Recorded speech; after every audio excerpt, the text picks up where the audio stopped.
All right, Malika. Well, an Eastern Conference final game is back in Indianapolis. First time in 10 years.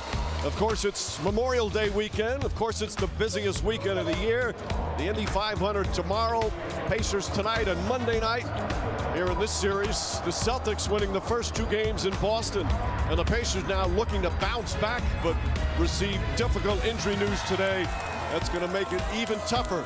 But they'll have a sellout crowd to try and spur them on. And good evening, everyone. Welcome to Game 3 of the Eastern Conference Finals. The Pacers are undefeated at home in this postseason, 6-0. But all 6 games came with their All-NBA point guard Tyrese Halliburton leading the way. Not the case tonight.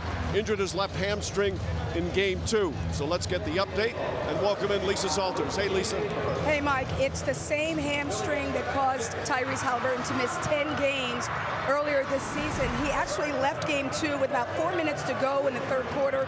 Did not return, but Rick Carlisle said Halliburton had been dealing with discomfort even before that. In fact, he said Halliburton was getting treatment for the injury back in the locker room throughout the entire halftime of Game 2. Carlisle told us that Tyrese is doing better today than he was yesterday, but said it just didn't make sense to put him out there tonight with the way that hamstring is still feeling, and that the decision was made by the organization and taken out of Halliburton's hands. As for Monday's Game 4, Carlisle said that may be a different conversation. They'll just have to wait and see.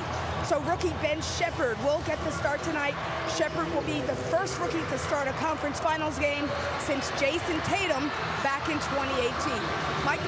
All right, Lisa, thank you. Now we'll welcome in JJ and Doris. Obviously difficult news, JJ. One thing that won't change is the will and determination of the Pacers. What does change is the talent level. It's a huge loss. So how, without their all-star, all-NBA point guard, how do they win one game tonight? The Pacers are a balanced group. They've got 7 players averaging double figures in this postseason, and they're going to need another big game from Pascal Siakam.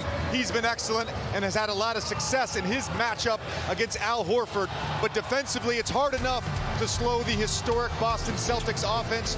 You can't compound it with mistakes. Too many mistakes in Game 2. Miscommunication, offensive rebounds leading to threes, blown pick and roll coverage, helping off the strong side corner, wide open three, and then this play, the Celtics walking the ball up the court. No one guards a 40% shooter in Peyton Pritchard in the corner. The Indiana Pacers have to clean up their defensive coverage for them to win this game. As for Boston, they're the subject of tonight's thrilling moment driven by Nissan. They took care of business in Game 2, and Jaylen Brown was magnificent. It seems sometimes, Doris, that he's overshadowed by Jason Tatum and some of the new Celtics.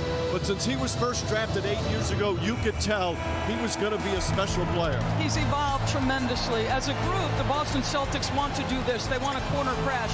Well, who better to do it than your 6'6", 223-pound elite athlete? He arrived in the league with this speed and the ability to attack in transition, use that explosive athleticism. But here's where he's different. That left-hand drive is much better, and his ability to rim read and make the right decisions, the ball starts flying. He is now elevating the guys around him. He's been special.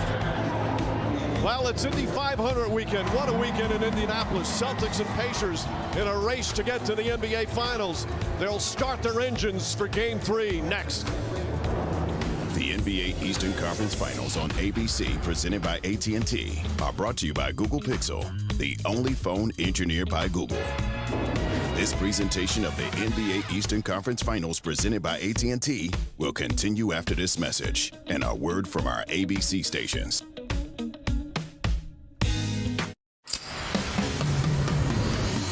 Indianapolis is the Memorial Day Mecca. Yeah. Let's get it, let's get it. It's going to be a big weekend with the race. You can't wait to get back on the home court. 500 miles of grueling grind. Obviously, we want Tyrese back out there. It's on us to continue to play and bring that energy. And the big race is on. We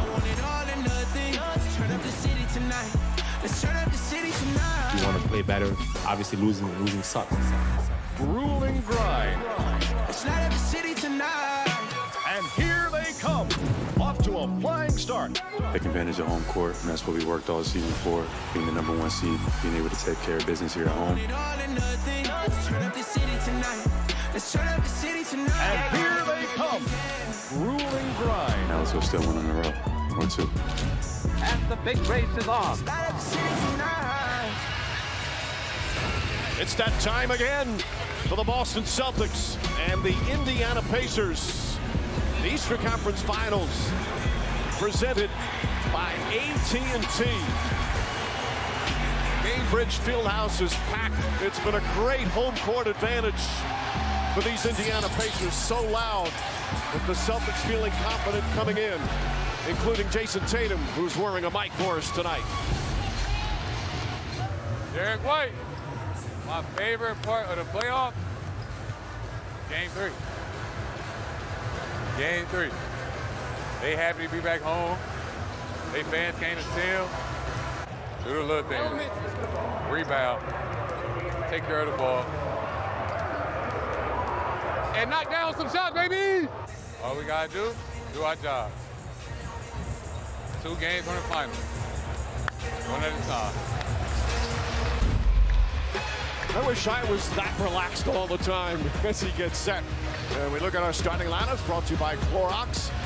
The same starting 5, Al Horford still in, still Kristaps Porzingis not ready to return. But this starting 5 has been terrific for Joe Mazzulla and the Celtics. Of course, the big change for the Pacers, Ben Shepherd, the rookie, started just 1 game during the regular season. It's his first playoff stop. But Shepherd has shown he is not afraid of the bright lights. He will not be the point guard, he's the 2 guard.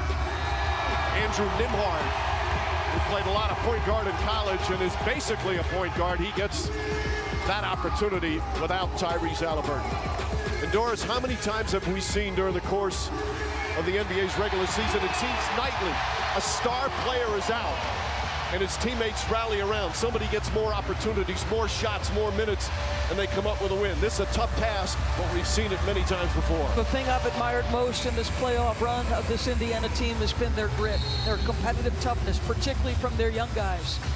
And I'm curious to see, who does Boston attack? You're going to miss Tyrese Halliburton. You're going to miss his scoring, his passing, his verve, all the things he brings.